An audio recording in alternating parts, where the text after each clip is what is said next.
And so talk a little bit about, if you would, how ranching has changed, how you've incorporated, trying to get the new grasses back, or different grazing rotations, different stock rotations. What have we learned in ranching in the last 25, 50 years that have made it more productive? I'll be happy to speak to that to the extent that I can. Fortunately, this will sound like an advertisement or something, but fortunately, as my father became older and older and less able to envision being able to get just the energy to figure out new things to make the ranch work. At the same time that his health was declining, the value of cattle had been declining for ages. As everybody in the ranching business knows, you cannot run a ranch in this area raising cattle. It doesn't bring in enough money. So you have to think of something else. And when we first had the ranch, we had goats, sheep, and cattle. We had polled Hereford cattle, mostly. He called it the silk stocking trade, where they took competitive cattle to shows, and he was ultimately the president of the United States Polled Hereford Association, and in that capacity he traveled.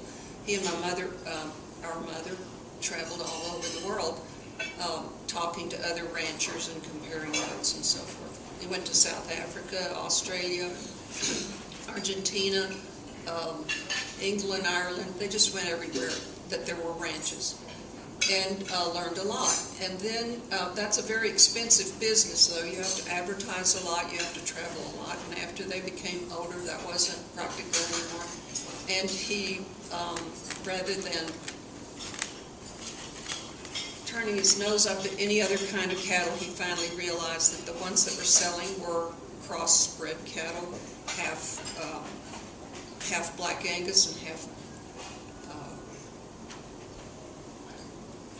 Herefords. And now we have a great deal of what are called black qualities, which sell better at auctions for some weird reason that we never could figure out.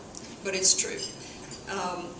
We gave up on the goats because the coyotes came in with a vengeance. Somehow over the years they became stronger and stronger, and even though there are government trappers, there's a strong emotional wave out there that says don't bother the coyotes because they're natural and so on and so forth. But if you have your entire kid crop eaten by coyotes, you tend to change your mind about what's important. We couldn't keep up with that, even though the Buckholz has raised the big white Pyrenees dogs that took care of cattle and did a very good, coyotes, and did a good job, except when they were blocked out by the cedar trees and couldn't keep the herds under their surveillance well enough. So we gave up on the goats, and now we simply have cattle. And what the future looks like in that part of central Texas, it's boutique all the way. I mean, it's vineyards and olive trees, and it's Southern California is what it is. Actually, it's Middle California, and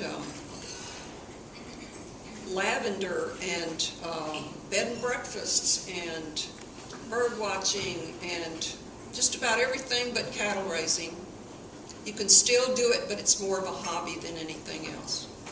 Is that what you were talking about? That is, I don't know if that's good news or bad news, but that is what we're seeing more and more. Ranchers trying to figure out how to avoid the sort of sad joke about our family used to have a bunch of money, but we ranched it all away, and that is just all too true.